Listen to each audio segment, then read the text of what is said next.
C'est quoi la meilleure protéine pour prendre de la masse? Reste ici, je te dis tout. Jurez-vous de dire la vérité, toute la vérité et rien que la vérité? Je le jure. Il n'existe pas deux protéines pour prendre de la masse. Et je vais t'expliquer pourquoi. Dès que les gens parlent de prise de masse, ils cherchent tous la meilleure protéine.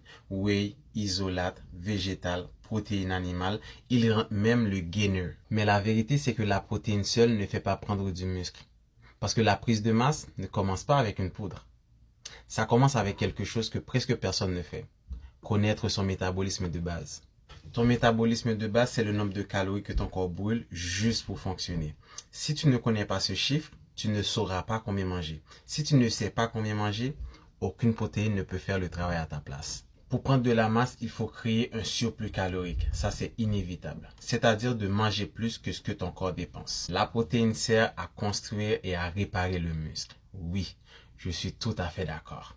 Mais ce sont les calories totales qui permettent au corps de prendre du poids et de créer de la masse. C'est pour ça qu'il n'existe pas de meilleure protéine universelle. La meilleure protéine, c'est celle qui s'intègre dans ton quota calorique, qui se digère bien et qui te permet de rester constant sur le long terme. Beaucoup sur les réseaux sociaux vont te dire d'opter pour un gainer. Petite mise en garde. Un gainer, c'est un produit très riche en calories, principalement composé de glucides, souvent de sucre rapide, avec un peu de protéines.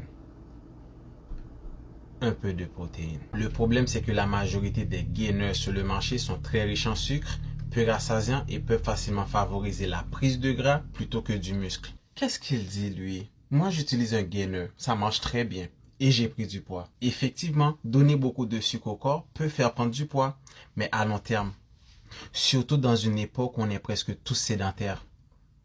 Ça peut aussi augmenter le risque de résistance à l'insuline et de diabète de type 2. Chercher la vie détruit la vie. Créole parler, créole comprendre. Je ne suis pas en train de cracher sur les gainers. C'est juste pour faire une petite prise de conscience et une mise en garde. Parce qu'un gainer peut avoir son utilité dans certains cas précis. Mais l'utiliser sans calcul, sans stratégie et sans compréhension, il devient une fausse solution. Ne me remercie pas.